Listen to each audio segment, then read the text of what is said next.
It's like the floor's moving, you know? It's like, Yeah, whoa. yeah. That's what she's talking. She's talking about the Right. floor, and I was just like, oh She's my god. explaining it. Okay, good. Okay. All right. Would you mind leading the key ring? A couple Yeah. breaths for each. Okay. Center in our heart.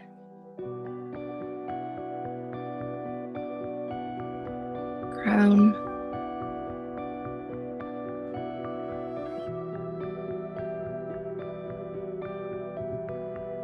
Throat.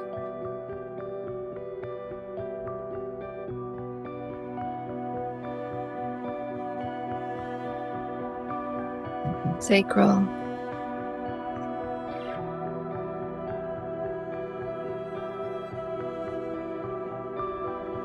Nose tip.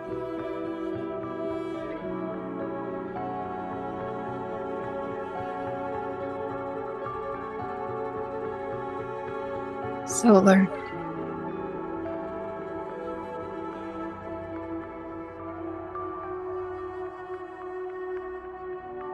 Dimedi.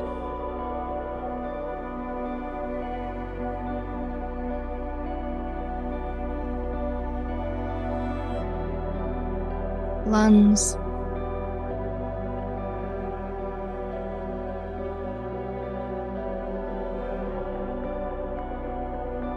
Root.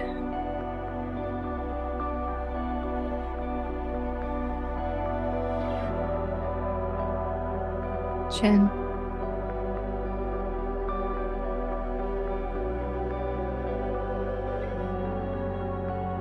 Navel.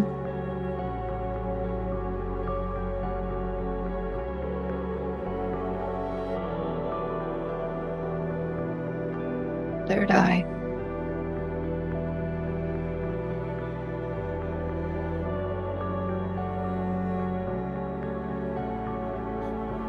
Heart.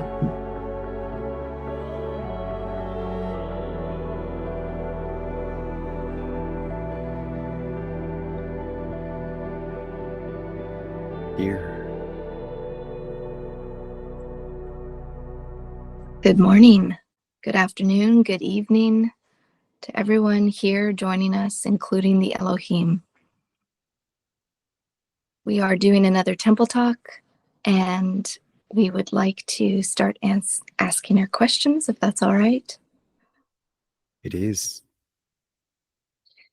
Do different places on Earth carry different sound vibrations? Sound is one of many frequencies.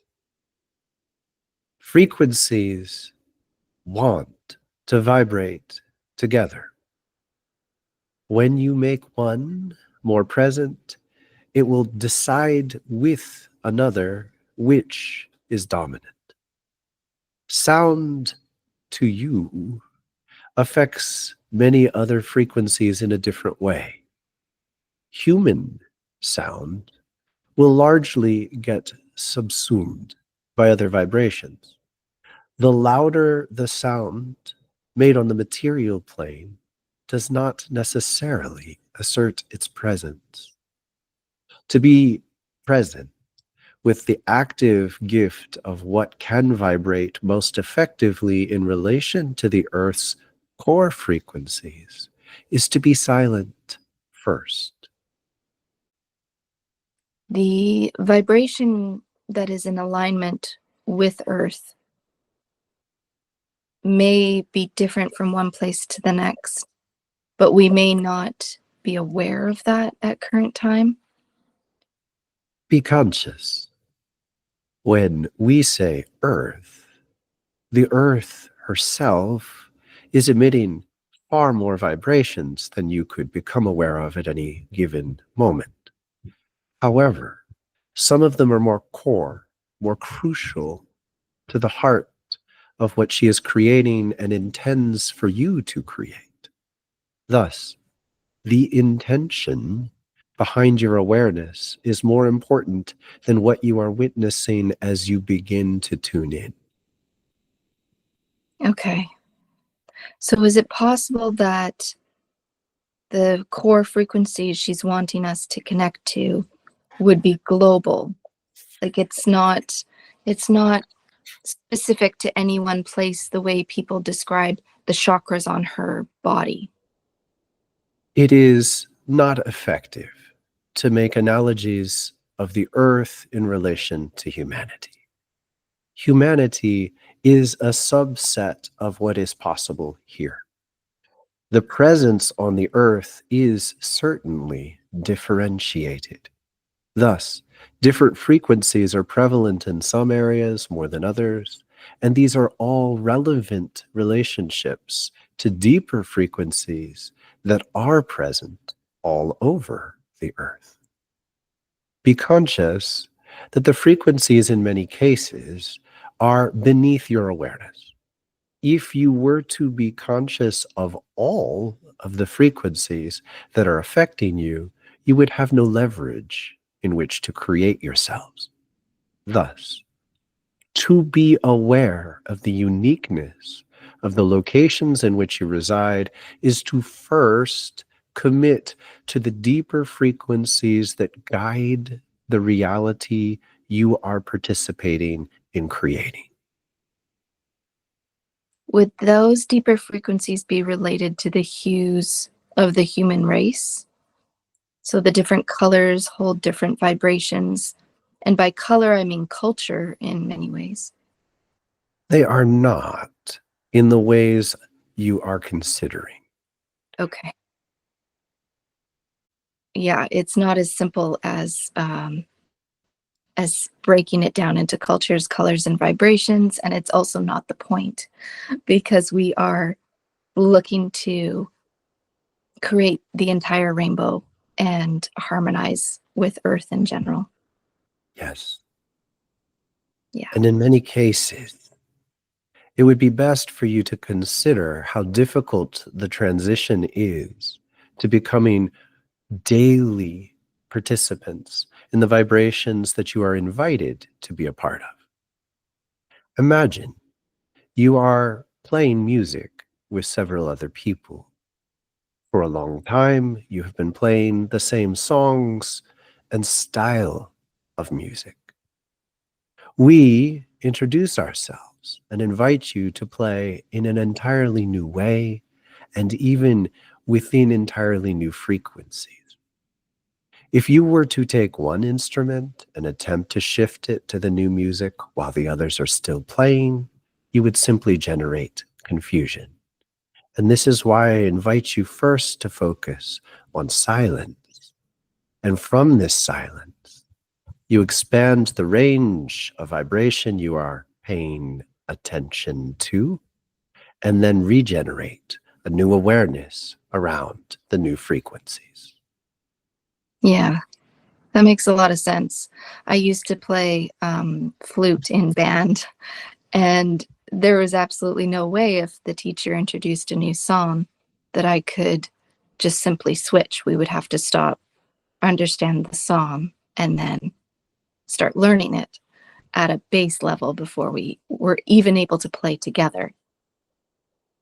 And this is more fundamental a change in that you are not only playing a new style, you are also expanding the range of frequencies which you consider to be music. Huh. Right. Okay. That adds another layer to it. Thank you. So going from there, is there purpose to where we choose to be born on Earth? And let's just take this lifetime as an example. Anticipating the invitation from Gaia to expand our resonance and come more into coherence, did we purposely choose a location that would initiate that? Absolutely, and be still. Start over. Imagine Gaia beginning in her core. She emits rays of light that for a time are stable in their connection with the surface you know to be the world. In this stability, they focus frequencies that are consistent for given periods of time. And yet, it is extraordinarily easy for her to shift this ray of light from the center and move it either consistently or permanently to connect with a new location.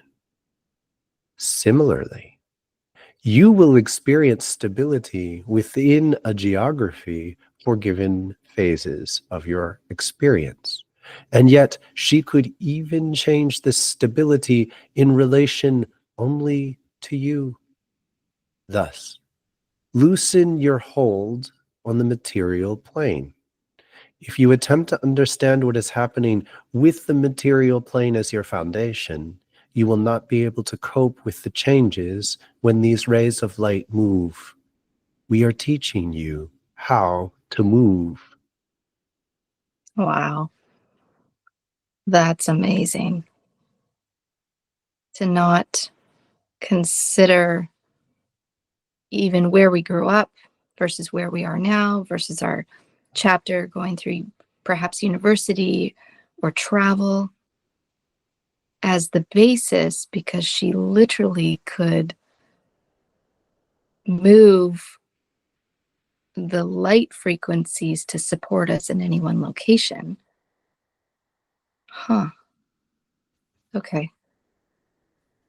But if she moves the light frequencies to shift to support us in a different location, would she move them through the flora and the fauna? Would their resonance shift? Both yes. And again, I urge you to be less materialistic. Right. Yes. Okay, that's going to take some time.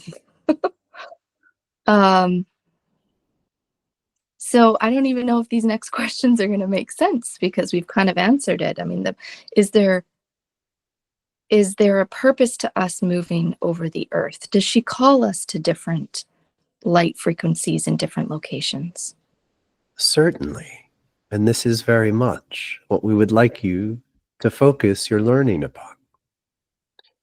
Consider that you have learned to dance for a long time in a certain place.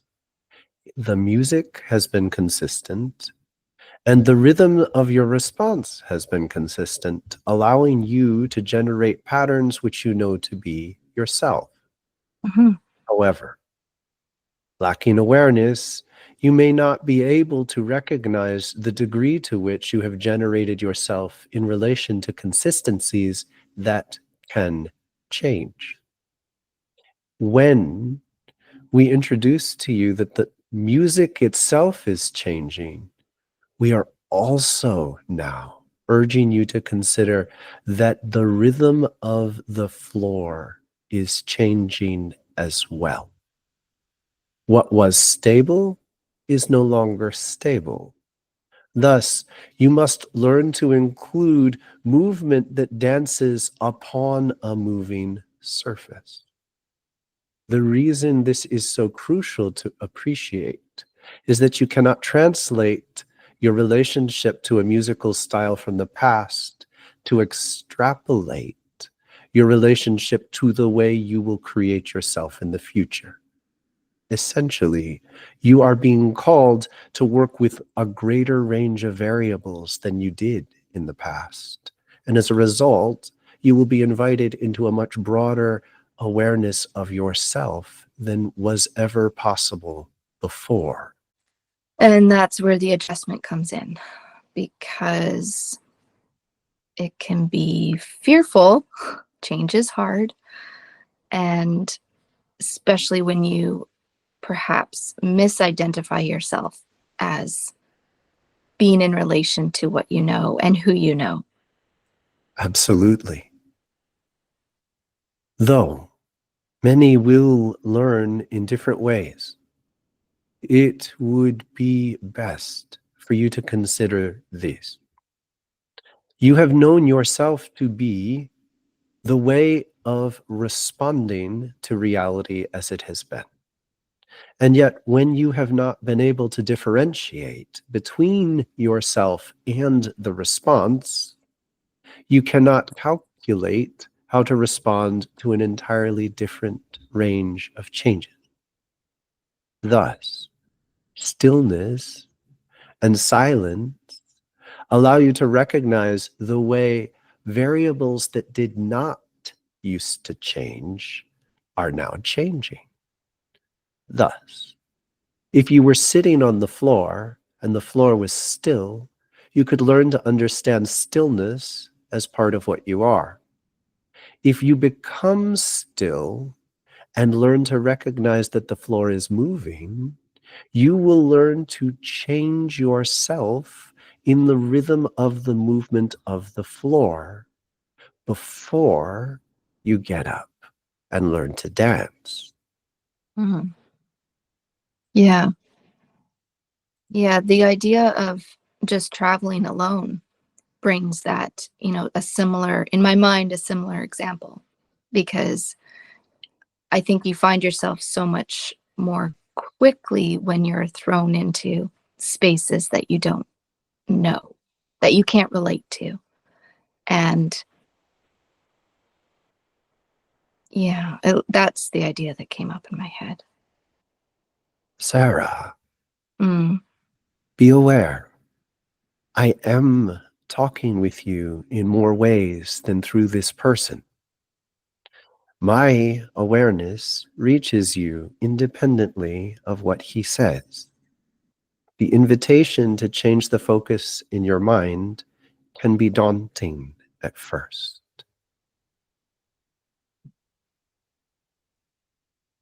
So are you putting those images in my head, or are you giving me a frequency and those are the images that my mind can understand? Closer to the second. Yeah. Okay. Thank you. So I do know you clarified not to think of Gaia as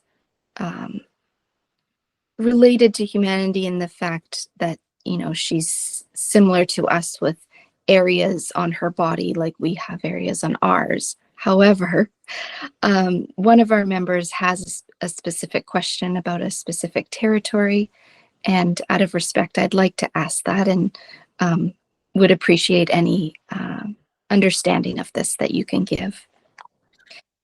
What chakra is associated to the Romanian territory? This won't work. Yeah, okay.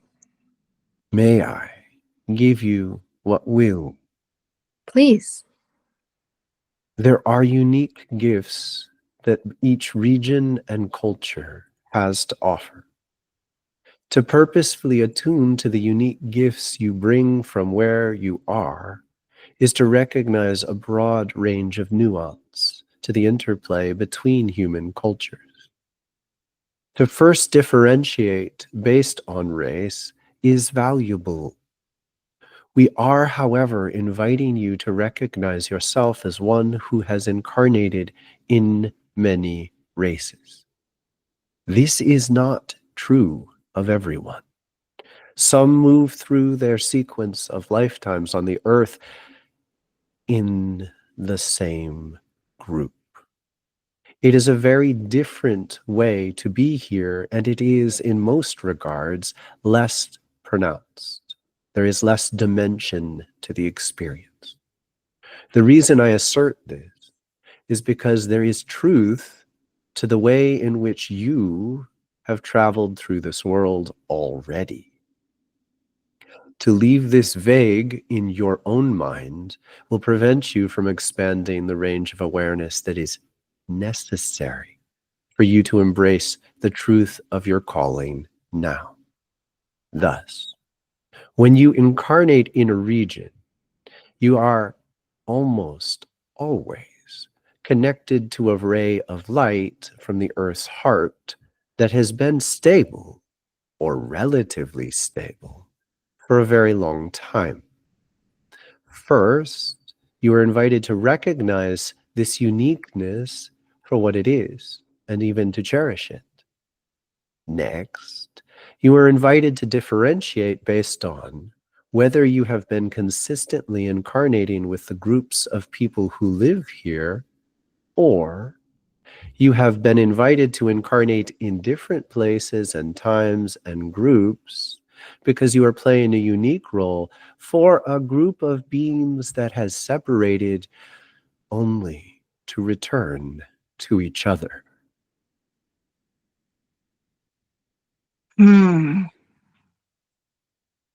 That's really fascinating.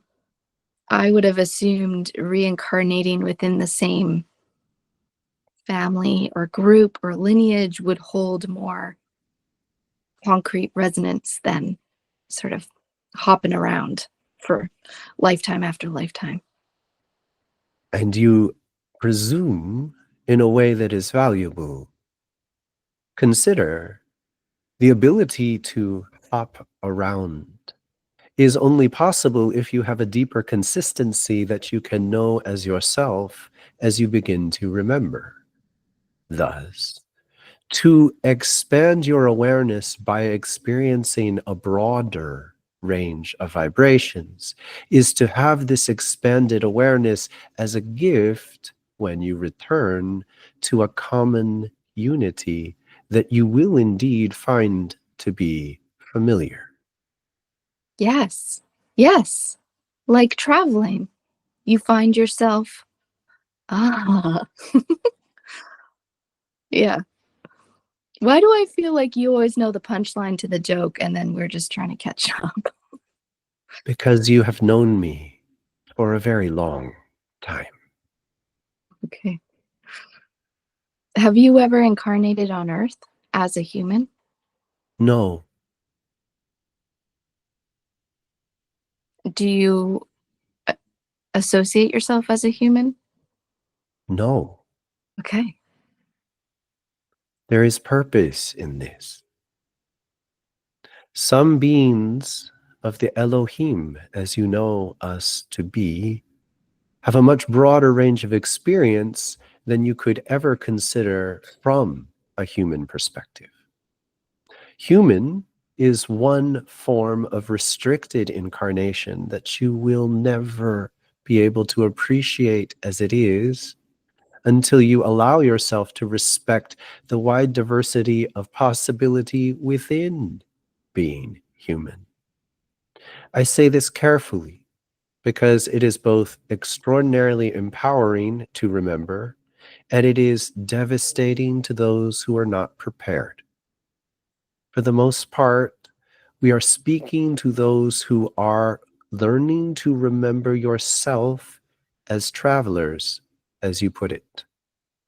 The value in me being the one who holds this role for you is that I have a very stark boundary between empathy with you as a human and the center of my own consciousness where it is. For those who have incarnated as human, it is not as effective to lead you through this transition, specifically because their boundaries are vague in the place that humanity resides. When I tell you I have not been human, I specifically refer to that which you know to be human within this incarnation cycle.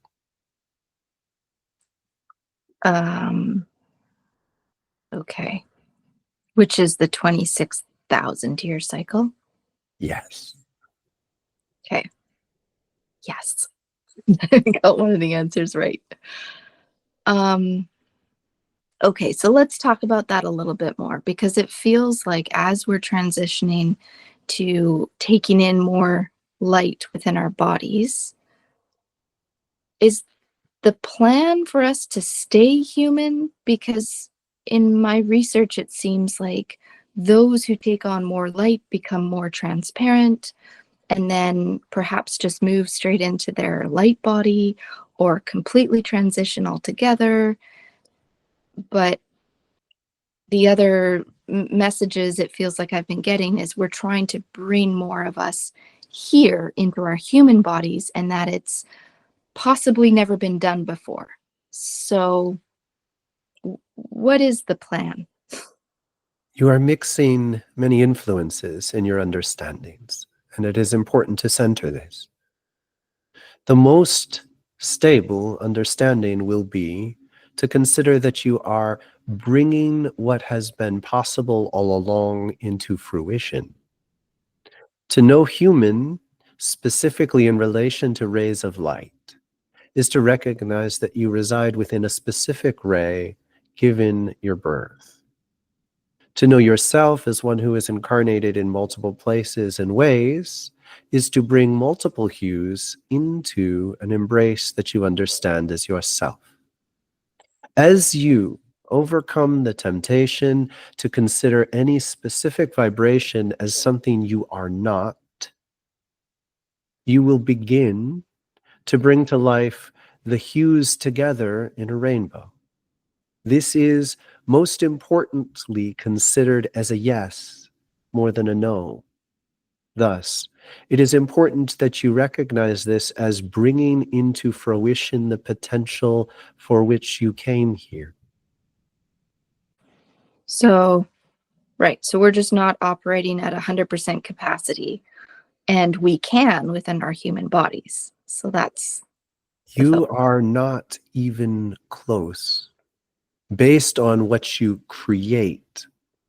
However, your potential is far closer to fruition than you are able to consider until you change the music. Okay, so the potential's high.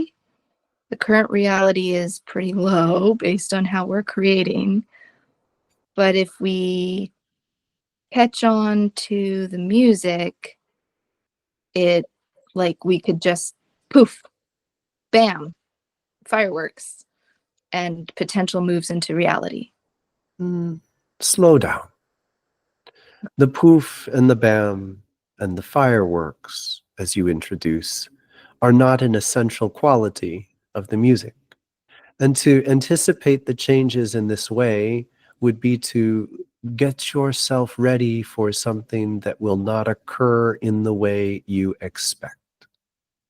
It Yeah. would be more close to you to consider that humans have been making music out of relationship with nature.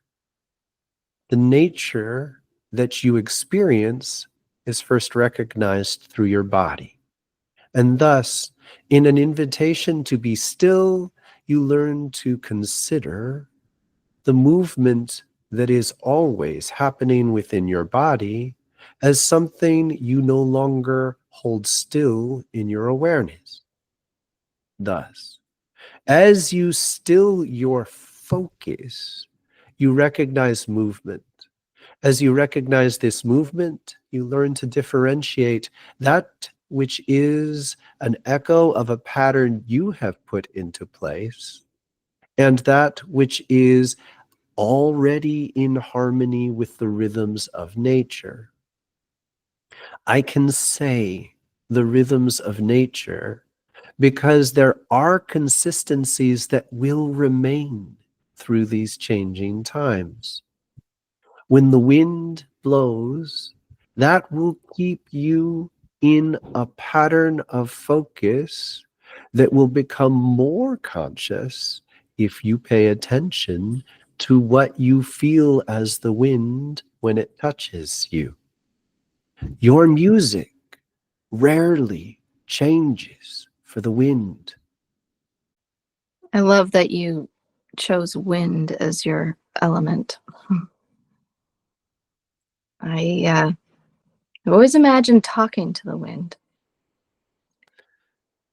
It is not an accident that the current era is actively exaggerating the unhealthy patterns.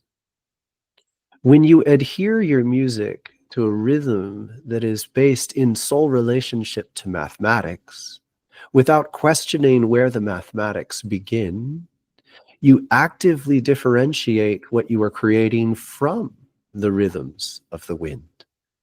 This differentiation is a gift because you can learn to tune into it And as a result, you can learn to intentionally leave it. Hmm.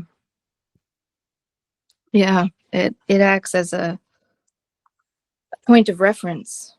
And well, holy crap. I mean, is nature, I'm just looking out our window, which is full of trees. So nature is basically a point of reference, or can be used as that in our day-to-day moment. The act of learning how to tune in to where nature is now is a very similar skill to the one that will enable you to recognize the rhythm of change in the floor. Right. The floor, the bass rhythm. There are multiple changes underway. I urge you to both expand your awareness enough to recognize some of them and retract when you recognize that you're overwhelmed. This is critical. Yeah. Um, how does healing a wound impact our ancestors? It would be best that you focus exclusively on the ways in which it impacts you. But be still.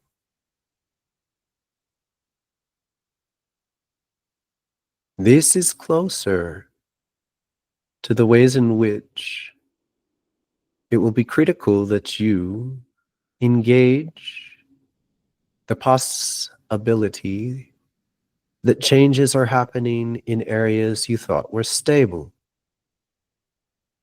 The critical point of awareness through which to witness your ancestry is to recognize that as you change to attune with the rhythms of the wind, they will hear the wind more clearly themselves. From there, they have the choice whether to learn or not. Mm. So it is a bit like a ripple in time. It is exactly a ripple in time. Oh my gosh. Ah, all right. Please consider. There are substantial changes that occur when you recognize that your ancestors 7 generations ago are not 7 generations ago. You were incarnate then. Thus, the dance between who is mother and who is child is very, very different than multiple stages of differentiation. Thus, the real questions change also. Are the people that you loved 7 generations ago still here? Are they now in relationship to you or not? Will it ever be necessary that you come back into relationship with them or not? These are the questions that replace hierarchical understandings of relation. So that was literally my next question regarding family lineage. And I have wondered about that, whether we are, our fifth great grandfather, so to speak. And it makes sense the ripple in time would then affect them because we are them. It is extraordinarily rare that beings incarnate within the exact lineage in this way. That is for reasons that you are close to seeing. The layers of confusion that are generated from incarnating within timelines, within families in this manner, are more trouble than they are worth. The real differentiation is to appreciate 2 patterns. One is grounded in linear time. It is the bodies themselves and their relationship to family lineage. These bodies inherit karma. The other is the rhythms of the spirits that incarnate into these bodies. They also bring karma. Thus, the differentiation between the karma that is born from the lineage you bear must be understood in relationship to the karma you bring yourself. It is normal to incarnate within the wounded race that you wounded. This is common. If you participate in atrocities, it is common to incarnate within the devastated relations that result. So is there a priority to heal certain karmas first, like this the one the spirit comes in with, or the one you were born into? These are the questions you must learn to hold. The best way to relate to these questions from the start would be to consider that you might live through a stretch of an entire moon where the wind is stable, the sunlight is consistent, and the rains come sparingly. During this time, some possibilities are most crucial to focus on, to till the land, to prepare in certain ways. Then the storms come in. When the storms come in, if you have not prepared during the times of stability and consistency, you will not be able to reap the rewards that are set for you. Or, if you do not plant your seeds when you can plant your seeds, they cannot be fed by the waters when the waters come. And if you try to plant your seeds when the waters come, they will be washed away before they have rooted. During times when it is raining, it is good to be indoors and to cherish the opportunities to generate connection that necessitate shelter. And you will not be able to do this if you do not do the work that is necessary when the opportunity is presented. I invite you to use this analogy to understand your initial question. Mm. Is that why activities like gardening can be so good? Because they put us into a rhythm or help to teach us to follow a rhythm that's already moving so that we start to learn to dance with change. Absolutely. Okay. And I've been gardening for years, but I know it's true. I won't ask it, but I know it's true that if we haven't put in our seeds or planted certain things, you can feel, I don't know how to explain it, but the call, you can feel the window of time decreasing or something. It's like an itch at the back of your mind to do it, or you're not going to be able to do it very soon. There is a dance between asserting your priorities and allowing her to show you what it is time to do. And I would guess that we are learning more to let her show us things because we are very used to asserting our priorities. This time is to learn to be more humble with the changes. Gotcha. There is more. You have been given an extraordinary measure of control. Your minds wanted this measure of control to come to terms with the extraordinary traumas that you have inherited. If you were intended to explicitly feel guilt for the inheritance of the karmas you hold, you would have been given them in this way. You were not. You were given this control to give you influence over the forces you struggle with unbeknownst to you. Thus, as a tickle in your imagination becomes pronounced and even painful, you were given the ability to turn on the lights and make loud noises to distract yourself from it. Mm. There is more.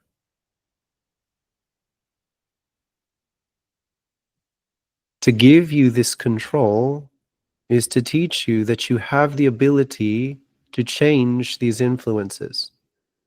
We wanted you to begin with this sense of influence. Now we are breaking it. We are breaking it on purpose to show you that it is time to deal with these karmas. And yet, if you were to engage them as if they are all your fault, you would fail. It is purposefully vague. It is purposefully shared. It is purposefully mixed so that you will learn to work together to clean up the mess. Mhm. Yeah. I'm getting images of humans working together. That must be coming from you. The idea of not being fully responsible and yet being fully accountable to your part in it is that feels good. It feels okay. That doesn't feel as overwhelming as it was all our fault. I will tell you something which should terrify you. Okay. I want you collectively to appreciate the layers of fear that this statement will generate. Some will experience it in one way entirely, and others another. And it is all necessary to address together. In 200 years, there will be less than 1 billion people on the earth.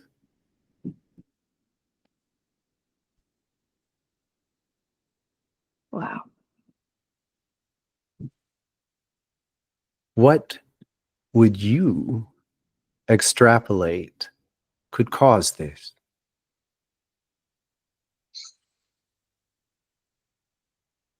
The inability, the, oh gosh, I'm like worried to use the wrong word. Do not. People, the human choice to not learn the new music. And at the time, it is given as a choice. And then when it becomes a necessity, the fears and karmas that haven't been healed cause people to completely choose to leave the earth. That would be my guess. Well done. This is how we teach. We are not testing you. As I asked you the question, I presented you with an opportunity to tune in to the energy of truth. You held it. If there was a mess that was created by 10 billion souls and 9 billion of them are gone, is there any sense in spending great amounts of attention trying to delineate who should clean up each element of the mess? No, no. Ugh. it's just the paradox sometimes of a mess being created, if we're going to talk in metaphors, a mess being created in order to enhance the communion of humans to work together. That's a fear I struggle with, for the one extreme to propel us into the other. Can we not figure it out without the mess? No. Once again, I invite you to be present with the depth of change that is necessary within your mind. Your mind has much more power over this than you recognize through the focus of your expectations. When your expectations have been generated in relationships to stabilities that will change, your expectations must be broken before you can see where this goes. And yet, when you accept the invitation into the most pronounced stillness you know how to embody, you can learn to listen in a way that is not actually beyond your capacities. We are not challenging you to do a change by yourself. I stress do, because you are generating changes through the focus of your attention. And I am inviting you to refocus your attention in places you have learned to see as stable. A class of painters who are all presented with a canvas enable their imagination to expand within the boundaries of the canvases. Right. Well, um, I'll have to think on that more. I invite you to appreciate that you have company. Those for whom this is being generated are invited to work on these themes together. Yeah. I mean, I know you.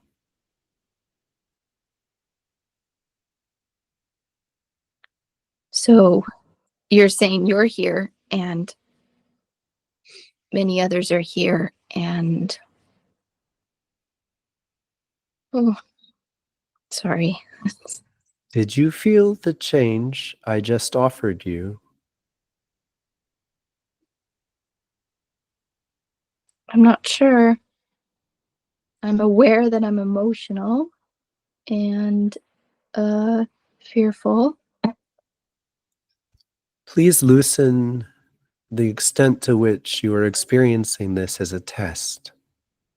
You are not being tested, only taught. Mm-hmm.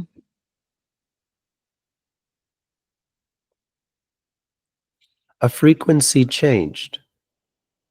To the extent you learn to focus on the frequencies when they change, you are invited into a far greater range of experiencing the change. When any one individual is challenged to experience a change, we simply generate a sequence of learning and holding them that is appropriate for them. The choice to learn really remains within each individual. Mm-hmm. We don't cut you. You cut yourselves. Right. Okay. So, I mean, oh my gosh, are you giving me visions of bowling? It feels like there's bumpers down the alleys, the bowling lanes, and we're screaming down the lane. No, Okay. That that was is your interpretation. okay. A more accurate measure would be that you have as many balls to roll as you choose. And are you going to continue to learn until you learn accurately? Okay. All right.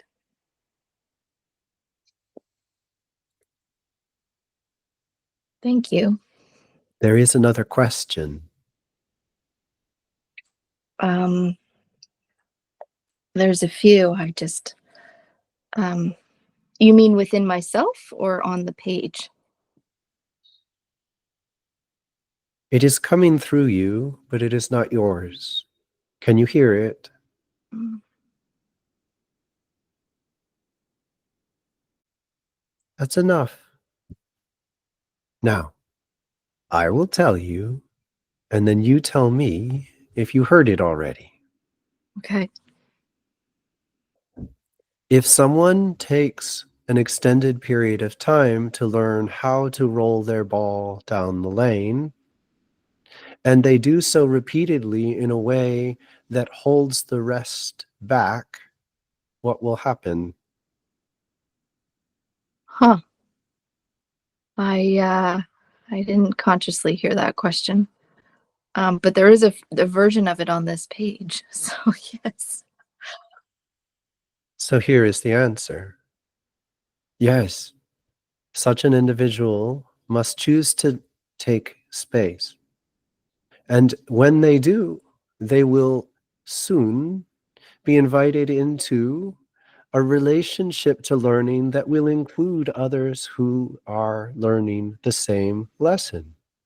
Mm. This can be devastating when one has identified with another community and wants to stay with that common unity. What I tell you now is critical for many to appreciate. If you want to stay with the initial common unity, it is crucial to put into your heart the commitment to do so with enough strength to carry you through the next round of learning. Thus, you are being given the chance to stay together. Sometimes you must do your own journey within this commitment in order to return. I hope that answered that Bean's question. It is from someone that you know. Mm. I have a sense of who it is. Yes. And I'm glad it got answered because I like to make sure that his questions are given the space they deserve. You can continue or wait. Mm. I'm feeling the call to go, actually. Last message for now.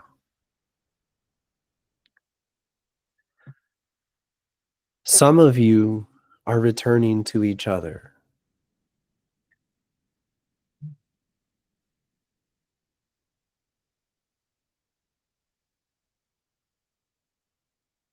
That is enough.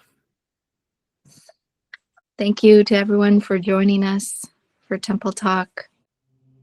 Please join us on our other channels with Wildflower Fire, our Tuesdays live class, and the Thoth channelings on Fridays. We'll see you all soon.